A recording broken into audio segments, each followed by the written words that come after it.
আমার সঙ্গে নিজে ক্যারি করা গরম জল নিয়ে আসলাম, আর আমার সঙ্গে নিজের ক্যারি করা কফি খাচ্ছি।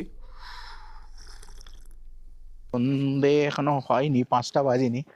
একটু বাইরে পায়চারি করতে বেরোলাম। টেম্পারেচার তো বেশ কম, বেশ ঠান্ডা। সামনেই দেখা যাচ্ছে গুঞ্জি।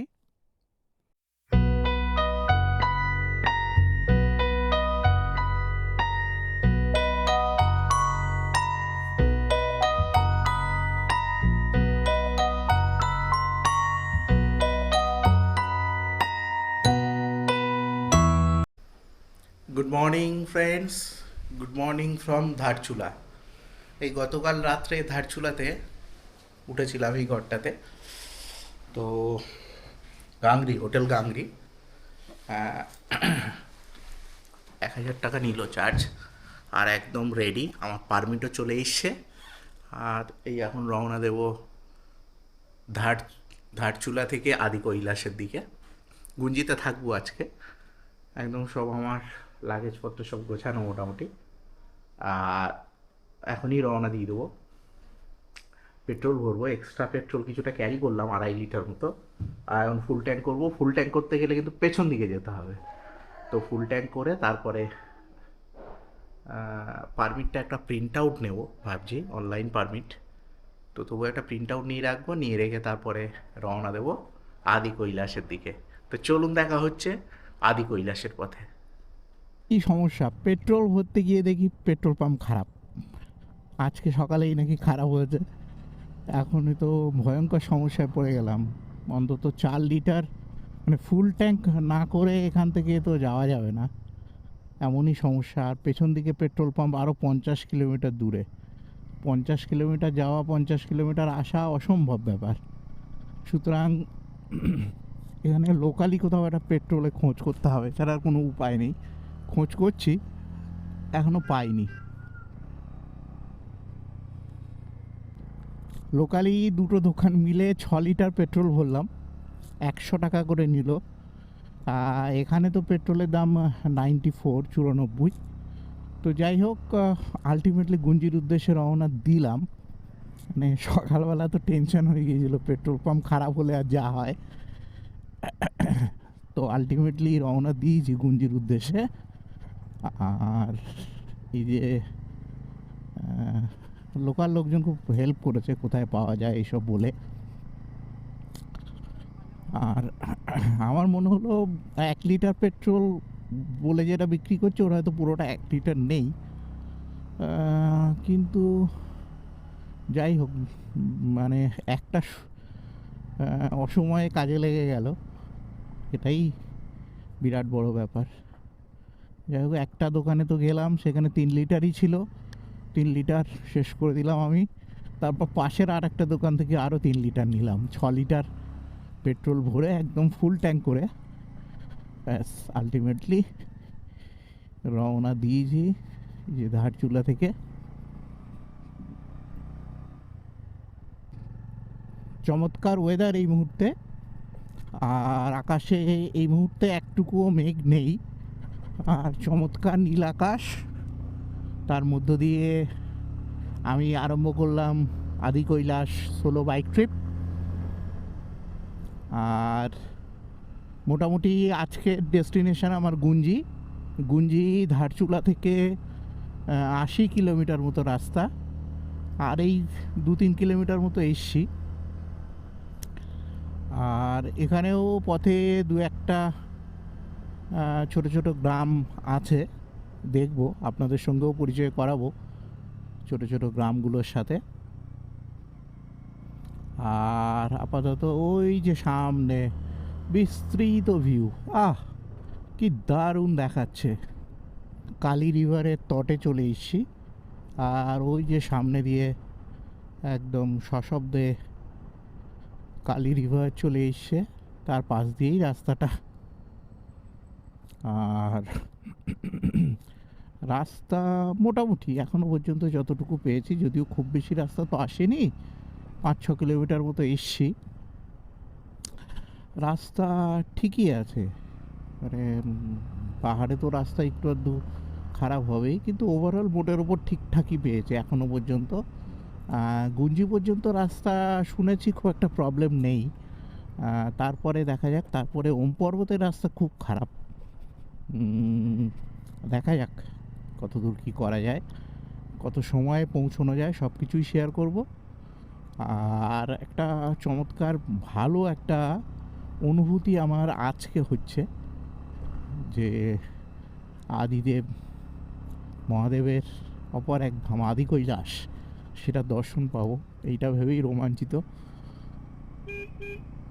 এটা ভেবেই ভালো লাগছে, আনন্দ লাগছে, খুবই ভালো লাগছে। ল্যান্ডস্লাইড জোন, একদম উপর থেকে বড় বড় পাথর রাস্তার উপর চলে এসছে।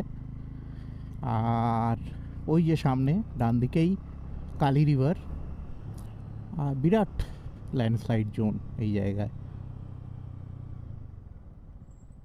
বড় বড় পাথর রাস্তার উপর পড়েছে। ল্যান্ডস্লাইড জোন, একদম উপরে যেন পাথরের ছাদ।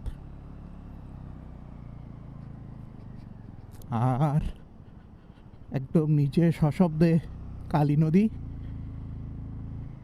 সামনে একটা ছোট্ট ব্রিজ, আর উপরের দিকের ভিউটাও সুন্দর।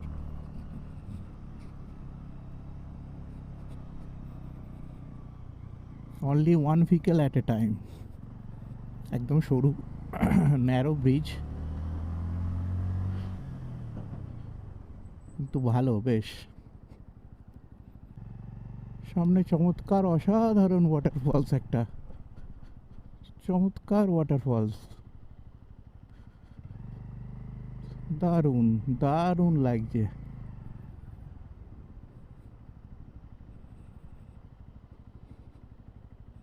গুঞ্জির দিকে রওনা দিয়েছি, আর আজকে ধারচুলা থেকে এই 10 কিলোমিটার 10-12 কিলোমিটার রওনা দেওয়ার পর এই পিছন থেকে এই জায়গাটায় চোখ আটকে গেল। আর চমৎকার ওয়াটারফলস দেখাই, দারুণ দেখাচ্ছে, একদম উপর থেকে ভীষণ সশব্দে নেমে আসছে, দেখাই দারুণ দারুণ ওয়াটারফলসটা, দারুণ জায়গা আর দারুণ লোকেশানেও দাঁড়ালাম, ওই জন্য সুন্দর লাগছে ওয়াটারফলসটা। তাওয়াঘাটে চলে এসেছি। তাওয়াঘাট 18 কিলোমিটার ধারচুলা থেকে।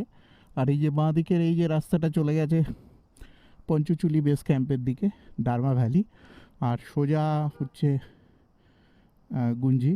আর এই পেছন দিক থেকে আসলাম আমরা, সামনে সোজা চলেছি আদি কৈলাসের উদ্দেশ্যে। রাস্তা এইখানে ভাই সাব একদম পুরো ল্যান্ডস্লাইড জোন, আর তলায় ডান দিক দিয়ে খাদ, আর একদম খাদের পাশে কালী রিভার, আর এখানে রাস্তা বাপরে,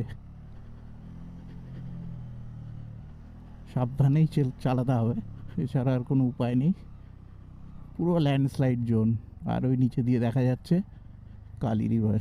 ইঞ্জিন ব্রেকের ইউজ করতে হবে, brake no braking, use engine brake, এটাই একমাত্র ফর্মুলা। গতি কম রাখো আর ডাউনে ইঞ্জিন ব্রেক ইউজ করো, এটাই এটাই একমাত্র ফান্ডা পাহাড়ে গাড়ি চালানোর। আর অফরোডিংয়ে তো তাই। সামনের দৃশ্যটা কি অসাধারণ। একটু আগে ওয়েদার একটু খারাপ খারাপ ছিল, কিন্তু সামনের দিকে দেখছি একদম পরিষ্কার আকাশ। আর এই যে পাহাড়ের খাঁজ বেয়ে বেয়ে রাস্তা চলে গেছে, ডান দিকে গভীর খাদ, ডান দিকে গভীর খাদ, আর খাদের দিয়ে বয়ে চলেছে কালী নদী। আর ওপারটা, ওই পাশটা কিন্তু নেপাল, একদম ইন্ডো নেপাল বর্ডার দিয়ে চলেছে। আর সামনের দৃশ্য অসাধারণ সুন্দর। এই দৃশ্য উপভোগ করার জন্যই এত কষ্ট করে ছুটে আসা, দারুণ। এখনো পর্যন্ত আমি মোটামুটি 28 কিলোমিটার মতো চলে এসেছি ধারচুলা থেকে। আর মাঝে মাঝে খারাপ প্যাচ আছে, অফ রোডিং মাঝে মাঝে আছে, কিন্তু ওভারঅল ঠিকই আছে, মোটামুটি চলবে, চলার মতো রাস্তা। কাজ চলছে, সেই কারণে আটকে রয়েছি।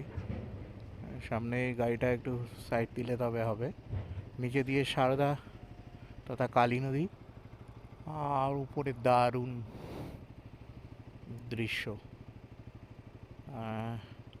আটকে রয়েছে 2-3 মিনিট। ওই যে সামনে আঁকাবাঁকা পথ চলে গেছে আদি কৈলাসের উদ্দেশ্যে।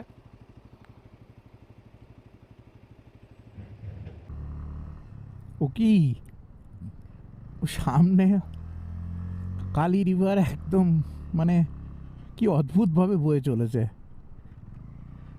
একদম পাহাড়ের বোল্ডারের মধ্য দিয়ে ঝর্ণার আকারে কালী রিভার বয়ে চলেছে। আর এইখানটার প্রকৃতি অসাধারণ, উপর থেকে খাড়া পাহাড়ের দেওয়াল, আর ডান দিকে কালী রিভার। কালী রিভারের কিন্তু একদম রিভার বেডে এখন এই মুহূর্তে। সামনে আছে বুধি ভিলেজ, বুধি ভিলেজের পরে একটা কিন্তু হেয়ারপিন বেন্ড আছে, বেশ চড়াই আছে বুধি ভিলেজের পরে, সেই চড়াইটা চড়বো। ও সামনের দৃশ্য,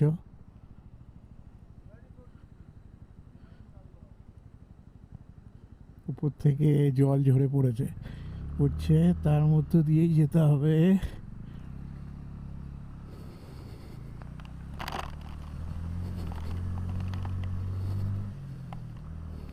দারুণ। বুধি ভিলেজ আরও কিছুটা যেতে হবে বুধি ভিলেজের জন্য। আর এখানে এই যে কালী নদীর ধারে মোবাইলে নেটওয়ার্ক দেখতে পাচ্ছি, ভালো নেটওয়ার্কে কানেক্টিভিটি হচ্ছে, এটা ভালো, কিন্তু সাথে সাথে পরিবেশ ধ্বংস যেন না হয় সেটাও দেখার বিষয়। আর জানি না কোন মোবাইলের নেটওয়ার্ক, কিন্তু আমার এখানে নেটওয়ার্ক জিও তো খুব উইক, তার মানে ডেফিনেটলি জিওর নয়।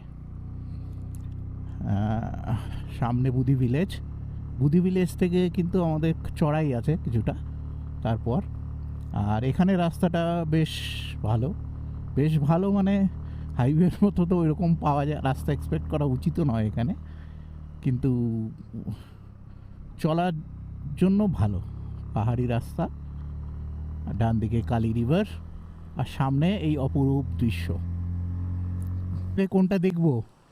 ওই যে ওপর থেকে ঝর্ণা নেমে এসছে, আর ঝর্ণা নিচে নেমে কালী রিভারে গিয়ে মিশেছে। ওই যে সামনে দিয়ে কালী রিভার বয়ে চলেছে, আর ওই যে দেখা যাচ্ছে পাহাড়ের মাথা, ওখান দিয়ে কিন্তু পেঁচিয়ে রাস্তা উঠে গেছে, দেখা যাচ্ছে এখান থেকে। জানি না ক্যামেরায় অতটা দেখা যাচ্ছে কিনা। অসাধারণ, প্রত্যেকটা বাঁকে, প্রত্যেকটা মুহূর্তে আশ্চর্য হচ্ছি, রোমাঞ্চিত হচ্ছি। এখানে সামনে মনে হয় কিছু একটা হয়েছে, দুটো গাড়ি মনে হচ্ছে আটকে গেছে। আর 26 কিলোমিটার মতো বাকি, আর দুদির বেন্টও সামনে, কিন্তু এইখানে আটকে গেছি বলতে ওই সামনে একটা মিলিটারি ট্রাক তাকে টো করে নিয়ে যেতে গিয়ে ওখানে আটকে গেছে।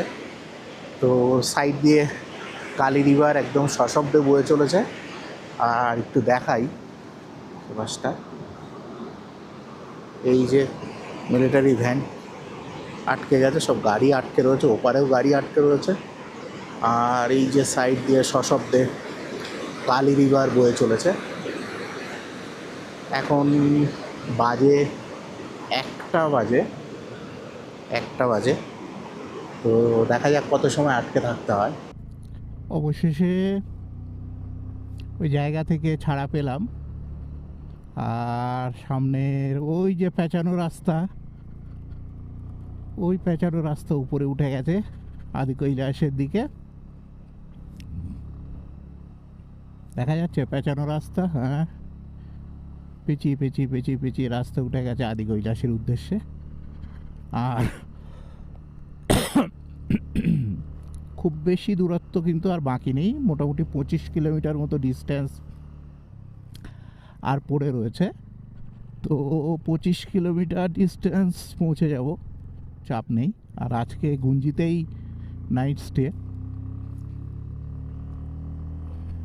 যেহেতু গুঞ্জিতেই নাইট স্টে অত আর চাপও নিচ্ছি না কিছু, কারণ হাতে এখন অনেক সময়, সবে 1:20-25 বাজে। খুব সতর্ক সাথে চালাতে হবে, খোলা পাথর তো, পাথরের উপরে চাকা পড়লে স্কিড করার একটা চান্স থেকে যায় খোলা পাথরের উপর। বাপরে, সশব্দে হাওয়া বইছে, একদম বাইককে যেন ডিসব্যালেন্স করে দিচ্ছে। সামনের দৃশ্য কি অসাধারণ সুন্দর, একদম পাহাড়ের মাথাগুলো বরফ পড়ে একদম সাদা হয়ে গেছে, এই যে দারুণ। বরফ পড়ে পাহাড়ের মাথাগুলো একদম পুরো সাদা হয়ে রয়েছে।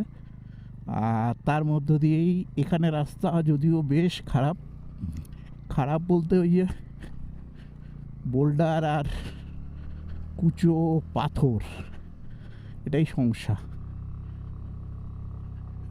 আর এই দিকটা বরফের মাথা, পাহাড়ের মাথায় অবশ্য বরফ পড়ে নেই। পাহাড়গুলোর মাথা একদম বরফ পড়ে গেছে, আর উপরে সাদা মেঘ ওড়াউড়ি করছে। আর এই জন্যই তো আসা, ও অসাধারণ দৃশ্য, অসাধারণ দৃশ্য। এটা দেখার জন্যই এত দূর ছুটে আসা, বারবার আসা। আসলাম অবশেষে বুদি ভিলেজে। বুদি ভিলেজেও কিন্তু থাকার জায়গা আছে, অনেকগুলোই হোমস্টে আমি দেখতে পাচ্ছি।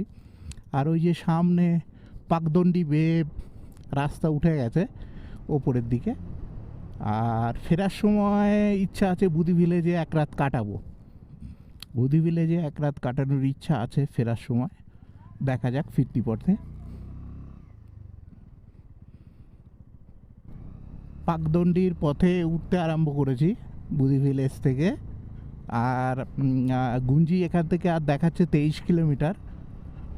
আর এই পাকদণ্ডির রাস্তাটা কিন্তু বেশ ভালো, এই পাকদণ্ডির রাস্তাটা খুবই সুন্দর। আর নিচে দিয়ে কালী রিভার, কালী নদী বয়ে চলেছে। আর ডান দিকটা যথারীতি নেপাল, ভারত নেপাল সীমান্ত দিয়েই আমার আদি কৈলাস যাত্রা চলছে, এবং পুরো রাস্তাটাই ভারত নেপাল সীমান্ত দিয়েই। ধারচুলা থেকে তো অবশ্যই, ধারচুলার আগেও, ধারচুলার বেশ কিছুটা আগে থেকেই এই সীমান্তের রাস্তা আরম্ভ হয়েছে। আর ডান দিকের দৃশ্য, ওহ অসাধারণ, অপরূপ, অনন্য, অসাধারণ লাগছে। ডান দিকের ওপরটা পাহাড়ের মাথায় সাদা সাদা বরফ পড়ে রয়েছে। উপরে কি এখনো বরফ পড়ছে জানি না, দেখা যাক। সামনের দৃশ্য অপরূপ। আর এই যে বুধি গ্রামের পর যে পাকদণ্ডী রাস্তা, সেটাতে চলছি। আর সামনের দৃশ্য সম্পর্কে যত কম বলা যায় ততই ভালো, মানে এত সুন্দর, এত সুন্দর লাগছে যে সত্যি ভাষা হারিয়ে ফেলেছি।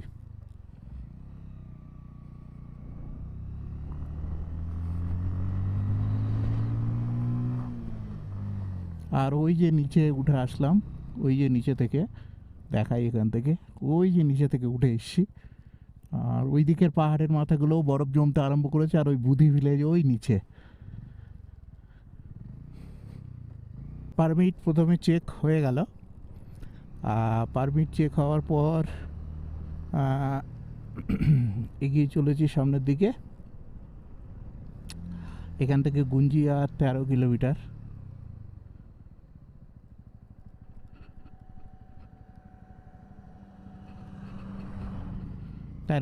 রাস্তা এখান থেকে গুঞ্জিয়ার।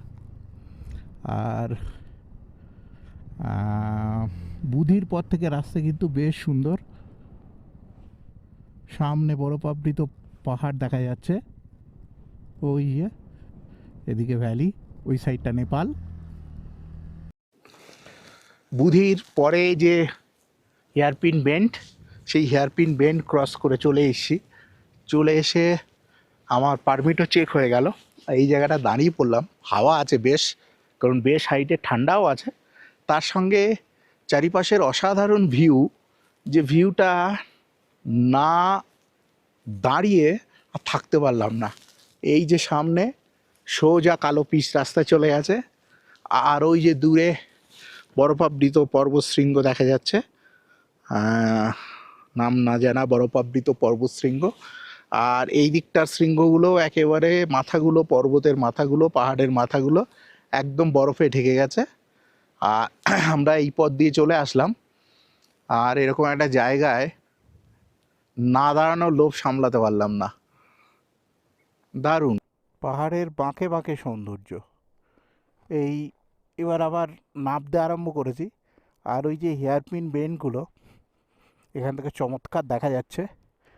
ওই যে নিচে নেমে কালী রিভার, ওই দিক দিয়ে কালী রিভারের একদম রিভার বেডে চলে গেছি।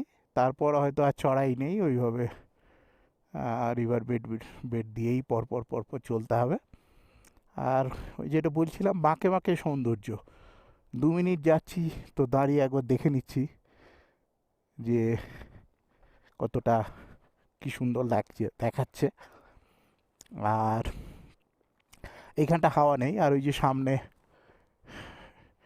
বরফাবৃত পাহাড়, দারুণ দেখাচ্ছে, দারুণ সুন্দর দেখাচ্ছে। এই যে এখন নিচের দিকে নামছি, আর নিচের দিকে নামার সময় কিন্তু যেটা পাহাড়ের গাড়ি চালানোর মূল ফান্ডা, সেটা হচ্ছে কিন্তু ব্রেকে কিন্তু হাত দিয়ে নেই আমি। গিয়ারে রেখেছি গাড়ি, এবং গিয়ারে রেখে আস্তে আস্তে চালাচ্ছি, কারণ প্রত্যেকটা গিয়ারের একটা সর্বোচ্চ লিমিট আছে। গাড়ি আমার যেমন এখন সেকেন্ড গিয়ারে আছে, সেকেন্ড গিয়ারে অনুযায়ী সেই অনুযায়ী গাড়ি তার ম্যাক্সিমাম যে লিমিট আছে সেই লিমিটেই বেশি চলবে না। সুতরাং এটাই হচ্ছে পাহাড়ের গাড়ি চালানোর মূল কখনো নিউট্রালে রেখে নয় গাড়ি, গাড়ি সবসময় গিয়ারে রেখে চালানো। গিয়ারে রেখে দেওয়ার জন্য সুবিধা কি, গাড়ি কিন্তু একটা অটোমেটিক্যালি একটা কিন্তু ব্রেক অ্যাপ্লাই করছে, যেটা ইঞ্জিন গিয়ার বলে, ইঞ্জিন ব্রেক বলে। আর প্রয়োজন হলে অল্প ব্রেক করা, কিন্তু মেনলি গিয়ার ব্রেকের উপরে, অর্থাৎ ইঞ্জিন ব্রেকের উপর ডিপেন্ড করে পাহাড়ের ঢালে গাড়ি চালানো। এখানে একটু দাঁড়ালাম, আর এখান থেকে 3 কিলোমিটার মতো দেখাচ্ছে গুঞ্জি। আর ওই সামনে অপূর্ব দৃশ্য, সামনেই দেখা যাচ্ছে গুঞ্জি। আর ছোট্ট শহর, ছোট্ট গ্রাম বলবো গুঞ্জি। গুঞ্জিতেই আজকে নাইট স্টে করবো। গুঞ্জি ছাড়িয়ে আদিকৈলাসের দিকে নাভিতেও থাকা যায়, কিন্তু অ্যাকচুয়ালি গুঞ্জিতে থাকার উদ্দেশ্য, গুঞ্জিটা একটা জাংশন। গুঞ্জিটা হচ্ছে ওম পর্বত আর আদিকৈলাসের দিকে যাওয়ার যে রুট, সেটা জাংশন, সেই কারণেই গুঞ্জিতে থাকার ইচ্ছা। ওহ, কি লাগছে! আরে সামনেটার একদম পাহাড়ের মাথাগুলো একদম বরফে বরফে ঢাকা, আর এই নিচে দিয়ে চলে এসছে নদী। এই নদীটা সম্ভবত আদিকৈলাস থেকেই এসছে।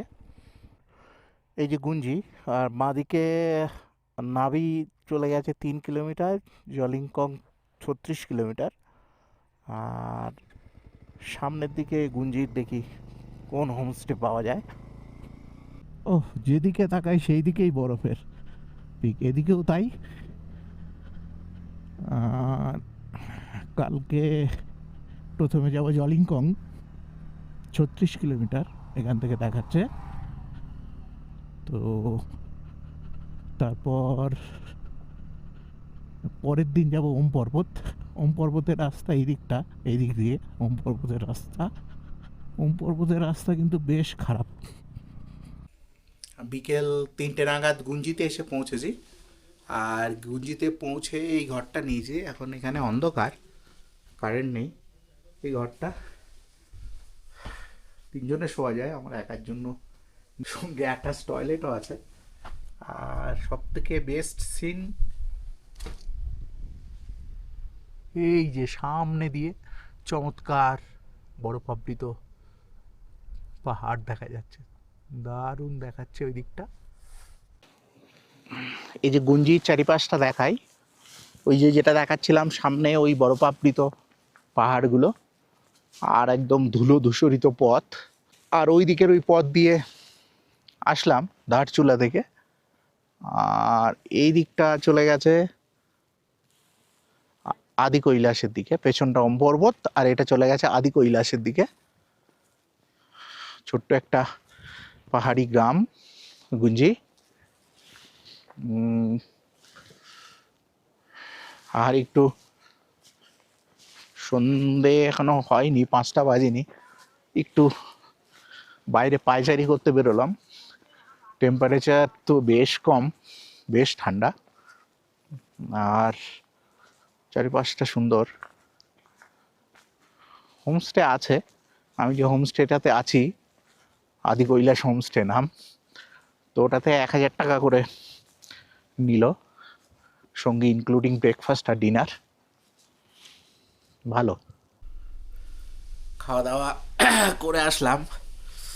খাওয়া দাওয়া মানে একটা সবজি, ভাত বা রুটি, পাঁপড় আর ডাল, সঙ্গে স্যালাড ছিল। তো খাওয়া দাওয়ার পর এই যে একটু বসেছি,